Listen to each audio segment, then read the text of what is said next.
На здоров'я на Інформатор ФМ. Доброго вечора, шановні друзі, ви слухаєте Інформатор ФМ і нашу передачу «На здоров'я», в якій намагаємося завжди зробити вас іще здоровішими. Сьогодні у нас в гостях спікер Ілона Орел, заступник головного лікаря лікувально-діагностичного центру незалежної лабораторії інвітро, лікар-терапевт. Вітаю вас. Добрий день. А сьогодні ми з вами спілкуватись будемо про алергію, так? Да. Отже, да. що таке алергія, чому вона виникає? Добрый день еще раз. Аллергия – это иммунологическая реакция организма в ответ на действие вещества, аллергена. То есть по какой-либо причине наш организм воспринимает обычное вещество как чрезвычайно опасное и начинает на него реагировать. По данным Всемирной организации здравоохранения, в настоящее время около 30% населения Земли они страдают на аллергические заболевания. И по прогнозу к 2050 году большая часть населения Земли будет страдать, к сожалению, этим заболеванием. Почему оно возникает, пока никому неизвестно. Потому что, как говорится, наш организм, сколько мы его не изучаем, мы расшифровываем гены, мы печатаем на 3D-принтере органы. Но вот такую реакцию мы никак не можем понять. Почему у одних есть аллергия, а у других нету. Ну, как говорится, медицина – это плюс-минус один слон. Чи є життя на Марсі, чи немає, це науці досі не відомо. Почему? Вот. Но мы и знаем тоже уже довольно-таки много. Мы можем определять аллергены, мы можем начинать лечить.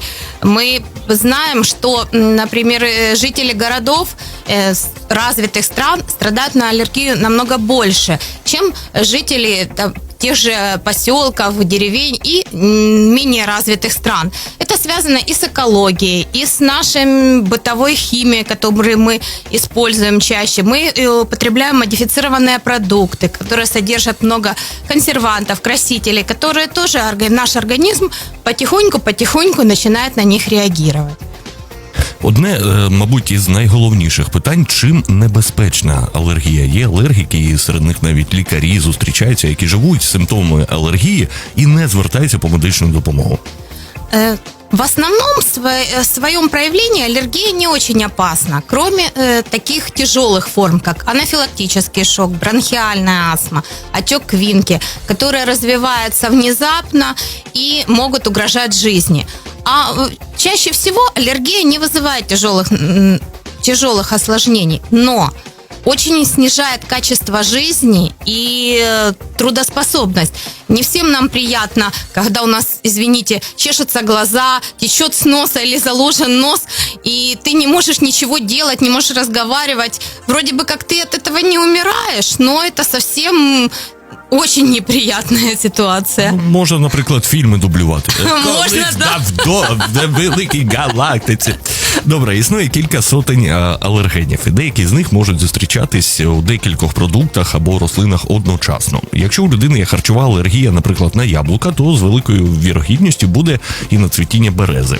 А якщо з'являється негативна реакція на пилового кліща, то треба бути обережними з його родичами. Так, креветками, молюсками, равликами, устрицями. Як це працює?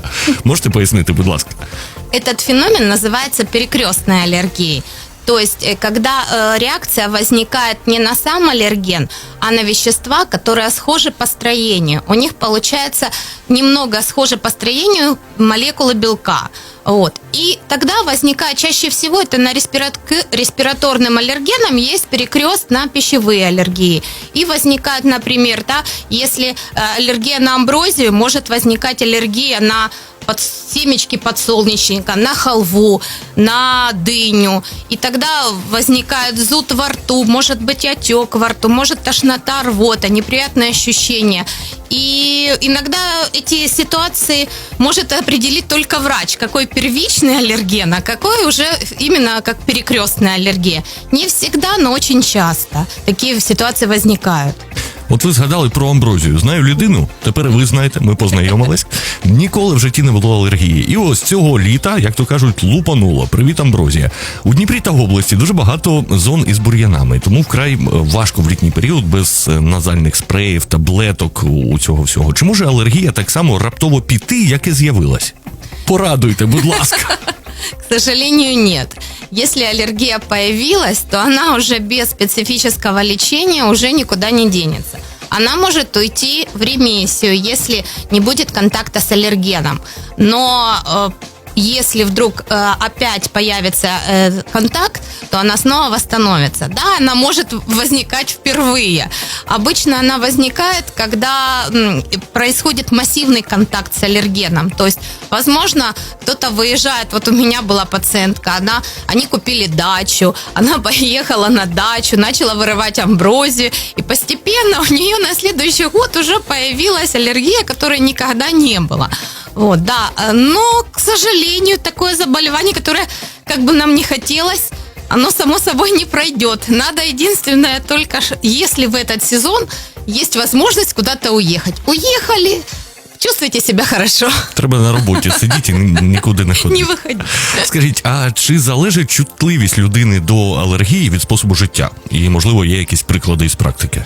Ну, конечно, в каком-то образе зависит, потому что если мы употребляем много каких-то модифицированных продуктов, содержащих красители, консерванты, если мы часто пользуемся бытовой химией, а сейчас чем агрессивнее химия, тем мы считаем, что лучше, да, она жир растворяет, убирает там за одну секунду какие-то пятна, вот, но, к сожалению, наш организм ее тоже воспринимает, и поэтому в какой-то момент может быть и контактные аллергии, и может даже респираторная аллергия развиваться. То есть, если мы питаемся более-менее правильно, ну так редко, конечно, бывает такое, но и употребляем больше овощей, фруктов, ведь состояние желудочно-кишечного тракта для аллергии тоже очень важно. Если хорошо работает печень, она в большинстве своем случаев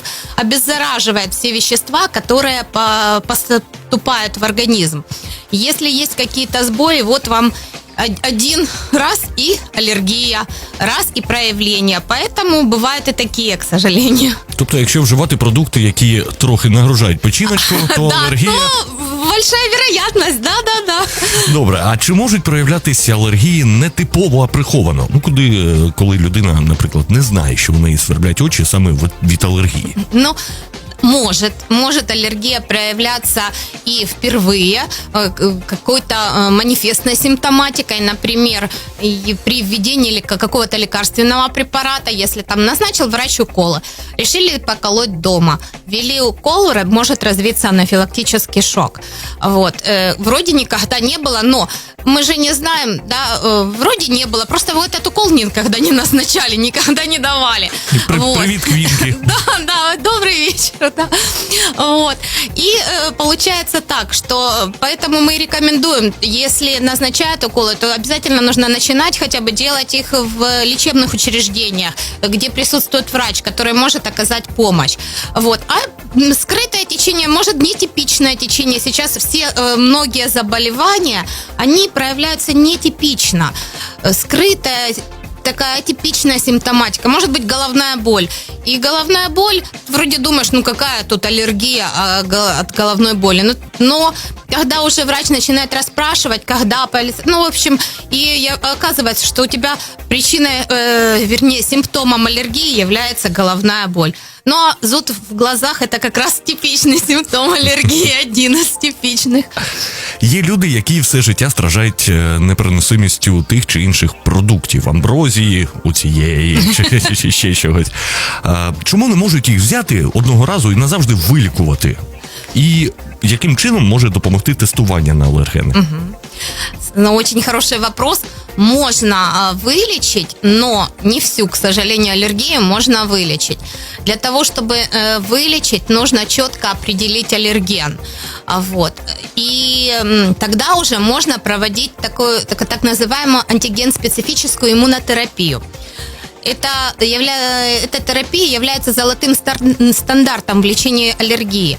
То есть, когда мы в организм вводим в маленьких дозах этот аллерген, то есть мы как бы учим нашу иммунную систему. Смотри, я не опасный, не надо на меня так реагировать. Поэтому и аллергия через несколько лет проводимой терапии может пройти полностью. Но не на каждый аллерген, и, к сожалению, есть препараты. И нужно четко определить этот аллерген. Вот можно определить в лаборатории инвитро, мы проводим анализы более 150 аллергенов. И тогда, когда определяется четко аллерген, тогда уже врач-аллерголог может подобрать препарат именно для этой терапии. Отже, навіщо здавати аналізи, ми з вами розібралися. Запитання наступне. Які саме аналізи необхідно здавати для виявлення алергії? Ну, смотрите, дело в том, что анализы помогают поставить врачу диагноз. Ведь симптомы аллергии, они могут быть не совсем типичные. Вот, например, насморк. Пришел пациент с насморком. Вроде бы был в деревне, ехал в машине, сквозняк. То ли это он простудился просто, да, или у него аллергия. Для этого нам помогут анализы. Первый анализ, который мы сдаем, это клинический анализ крови, который покажет нам картину крови. И там есть ли повышение лейкоцитов, если есть повышение, то каких форм лейкоцитов, если повышение эозинофилов, которое характерно для аллергического процесса.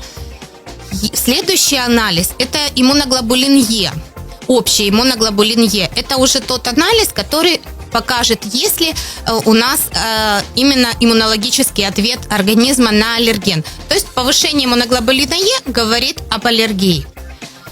И если вот эти анализы у нас свидетельствуют об аллергии, тогда уже мы можем искать этот аллерген.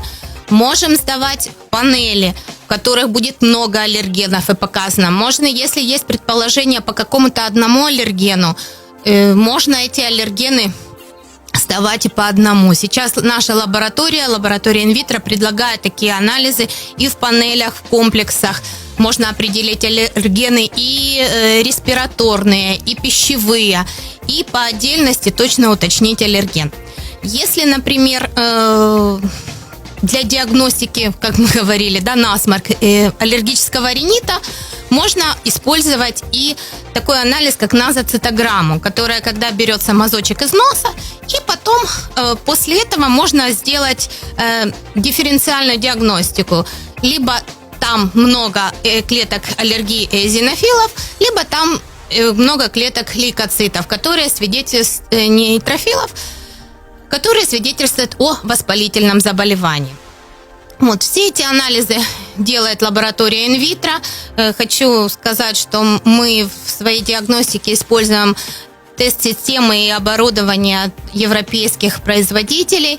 Вот, система качества построена достаточно хорошо. У нас работает и контроль качества, мы проходим мировые лабораторные контроли, поэтому добро пожаловать. Аналізи на алергію – не дешева така штукенція. Скажіть, будь ласка, як розібратись із масивними оцими алергопанеліщами, навіть їх можна так назвати? Можете покроково сказати, що робити людині, які аналізи здавати алергіку?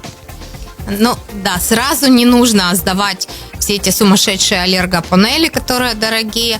Вначале нужно разобраться, если это аллергия или нет. То есть, как я сказала, мы сдаем вначале клинический анализ крови, иммуноглобулин Е. И если в этих анализах уже есть изменения, тогда уже можно сдавать панели. Кстати, у нас есть такая услуга, называется дозаказ. То есть, если вы сдали анализ крови и анализ на иммуноглобулин Е общий, и он повышенный, есть из этой крови вы можете прийти и сделать любую аллергопанель уже без сдачи крови. Что очень удобно, это экономит деньги ваши, и время, а также неприятную процедуру взятия. А як визначитись з аналізами, якщо є підозра, що у дитини або у дорослого алергія? Ну, да, эти же анализы мы сдаем, и единственное, что всегда все-таки анализы комментирует уже врач, потому что если есть какие-то изменения, любые изменения в анализах, они могут быть при разных заболеваниях, и самостоятельно поставить себе диагноз при помощи Гугла, к сожалению, я не советую. Вот, поэтому желательно уже сдать анализы, клинический анализ крови, иммуноглобулин Е, а потом выбрать те аллергены или панель, если есть связь с пищей, значит, пищевая, если есть связь с респираторными какими-то пыльцой или клещами, то, значит, респираторную панель. И уже с этими анализами можно идти к доктору, и только доктор тогда скажет уже, какой вам диагноз і какое лічення нужно, і як вам далі себе вести. Питання, яке дуже багато людей хвилює, це спадковість. Чи передаються алергічні реакції у спадок? І чи обов'язково у батьків-алергіків діти будуть алергіками? Да, передаются. Наследственность играет одну из важных ролей в аллергических заболеваниях. И если у двух родителей аллергия, то вероятность возникновения аллергии где-то 70% у ребенка. Если у одного из родителей аллергия, около 33% вероятность возникновения аллергии. Причем это будет не обязательно, если у родителей там аллергия на амброзию, то у ребенка тоже будет на амброзию. Нет, это может быть абсолютно другая аллергия, но сама склонность, сама иммунная система, вот она все-таки у нас наследственно предрасположена. Поэтому, но это же тоже не 100%, да, все-таки 33,70 это есть вероятность от того, что будет абсолютно здоровый ребенок и никогда в жизни у него не будет аллергии. Багатьох батьків цікавить, а особливо коли перша дитина, як годувати малюків з народження, щоб у дитини не було алергії. Золотым стандартом кормления есть грудное вскармливание, конечно. И всякие смеси и все, как бы она ни рекламировалась, они никогда не заменят грудное молоко. Поэтому первый момент – это грудное вскармливание. Второй момент – это возрастное введение прикорма. Не надо раньше, не надо позже, а именно по возрасту тот прикорм, который вам покажет и расскажет ваш семейный врач или врач-педиатр. Это здоровый образ жизни, это прогулки на улице. И еще хотелось бы сказать, да, не в эпоху коронавируса, конечно, о том, что не нужно ребенка помещать в стерильные условия. Наша иммунная система, она должна потихонечку тренироваться. Поэтому детки, в которых все стерилизуют, там используют всю бытовую химию, которую можно, кипятят, гладят и все остальное, то есть которые создают максимально стерильные условия, очень часто, к сожалению, страдают на аллергические заболевания. А як взагалі запобігти появи алергії у дитини? Як правильно жити? Такой вопрос, да, не совсем никак. По большому счету никак. Мы с вами никак не можем на это повлиять, потому как мы точно не знаем, почему оно так происходит. Мы можем только как-то попытаться это сделать, а так 100% сказать, вот я там не ем конфеты, поэтому у меня никогда не будет аллергии. Такого, к сожалению, нету. Вот. Но мы же можем уменьшить вероятность. То есть это, да, здоровый образ жизни, правильное рациональное питание, прогулки на воздухе, физические нагрузки. То есть обычный, как сейчас это модно, как-то здоровый образ жизни, да, ЗОЖ.